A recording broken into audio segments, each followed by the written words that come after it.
I'm about to show you how to make the easiest and crispiest onion rings of your entire life. Delicious. Before we can start cooking, we're gonna go ahead and gather all your ingredients together. That's gonna make your cooking a lot easier and super fast. The first ingredient we're gonna need is one whole yellow onion. Yes, you can use a white one, but I highly suggest sticking to the yellow onion. The second ingredient, we use Kikkoman's tempura batter. If you don't know where you can get this, you can get it either at Walmart, Vons, or any Asian supermarket. Obviously, we're gonna need a little bit of water so we can make the batter really good, but some people like to replace it with sparkling water or beer. For my spices, I'm gonna use garlic powder, onion powder, and paprika.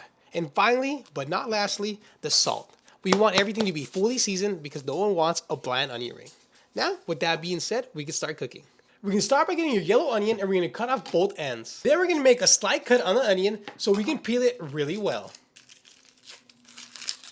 Now we're gonna cut your onions to about an inch in size. And then we're gonna make sure that we get them separated really well. Quick tip to make your dredge stick, there's gonna be a membrane on the inside of the onion. We're gonna go ahead and remove that all the way through.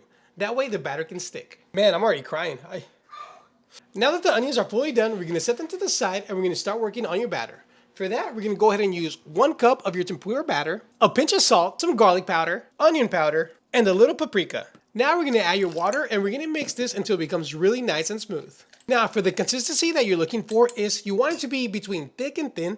The best way to do is dip your finger in there and then take a look. You wanna make sure that it looks like nicely coated, but it's not running out of the way.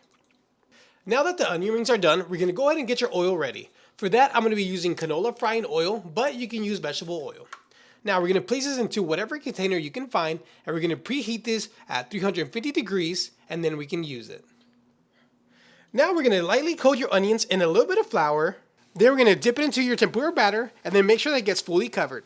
Now we're gonna fry these at 350 degrees for about 4 minutes or until they get nice golden and brown, just like this. If you want the tempura rings a little crispier, dip your finger into the tempura batter and then just sprinkle a little bit on top of the onion rings while they cook. That's gonna give them a really nice crispier texture. Now place them on top of a paper, season it with a little bit of salt, and they're ready to go. Finally, for the best part, we have to do the taste test. But first, take a look at this. It looks so good and so crispy. All right, let's give it a try. Oh my God.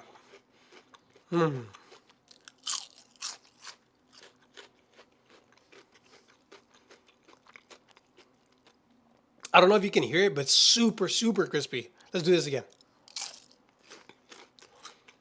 Oh, wow. They're super good.